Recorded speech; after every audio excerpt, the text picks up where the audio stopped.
Hallelujah, praise the lord. প্ৰভু যীশুৰ মধুৰ নামত আপোনালোক সকলোকে স্বাগতম জনালোঁ।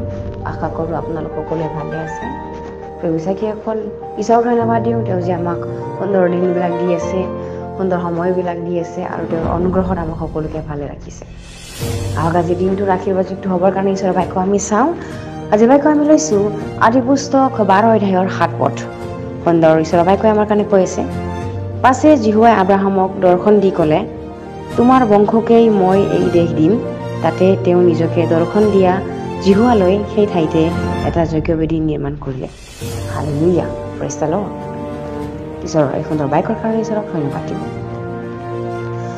ইয়াতে আব্ৰাহামে যেতিয়া দৰ্শন পাইছিল জিহুৱাৰ পৰা, তেতিয়া জিহুৱাই তেওঁক কেনেকৈ কৈছিলে যে তোমাৰ বংশকেই মই এই দেশ দিম বুলি।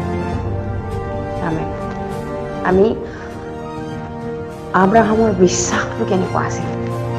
তেওঁ ঈশ্বৰৰ মাত শুনিয়ে তেওঁৰ বংশ, তেওঁৰ ধন সম্পত্তি, তেওঁৰ ঐশ্বৰ্য যিমানবিলাক সম্পত্তি আছিলে তেওঁ এৰি থৈ আহিছিলে ঈশ্বৰ জিহুৱাৰ মাত শুনি।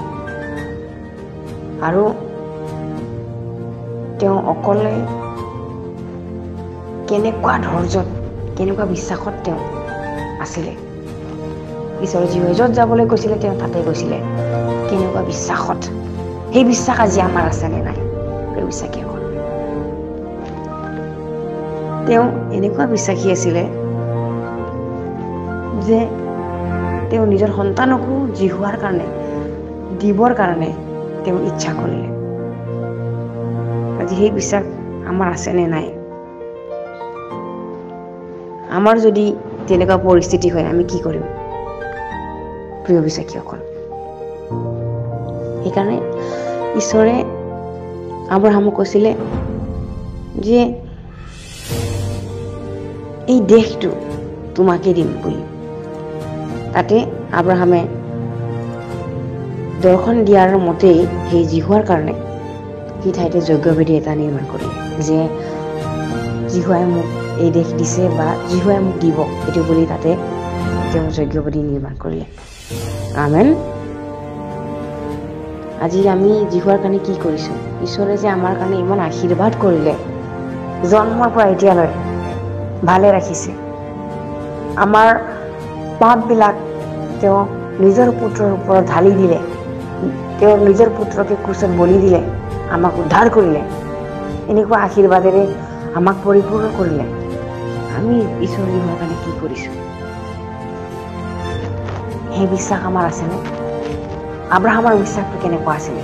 সেইকাৰণে আজি আমি আব্ৰাহামৰ নামটো আজি আমি বিশ্বাসৰ, তেওঁ ইমান বিশ্বাস আছিলে, তেওঁ ঈশ্বৰে তেওঁক আদি পিতৃ বুলি নাম দিলে। আমেন। আজি আমি ঈশ্বৰৰ জিহুৱাৰ কাৰণে কি কৰিছোঁ? আমাৰ বিশ্বাস আছেনে নাই? তেওঁক যিটো দেশ দিম বুলি কৈছে, আজি আমাকো ঈশ্বৰ জিহুৱাই দিব, কিন্তু আমাৰ বিশ্বাসটো কেনেকুৱা? তেওঁক দেখাইছিলে যে আকাশৰ তৰাৰ নিচিনাকৈ, সাগৰৰ বালিৰ নিচিনাকৈ, আৰু তেওঁ ইয়াতে যিটো মুৰিৰ এলোন গছজোপাৰ ওচৰত যেতিয়া তেওঁ পাইছিলে, তেতিয়া ঈশ্বৰ জিহুৱাই যিটো দেশ ছিকিম নামেৰে সেই ঠাইলৈ যেতিয়া তেওঁ গৈ পাইছিলে, তেতিয়া ঈশ্বৰে তেওঁক কৈছিলে যে তোমাকেই মই এই দেশ দিম বুলি কৈছিলে।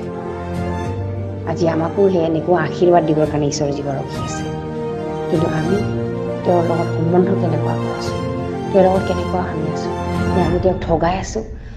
নে আমি তেওঁক মিছা কথা কৈ আছোঁ? নে আমি এলাহ কৰি আছোঁ?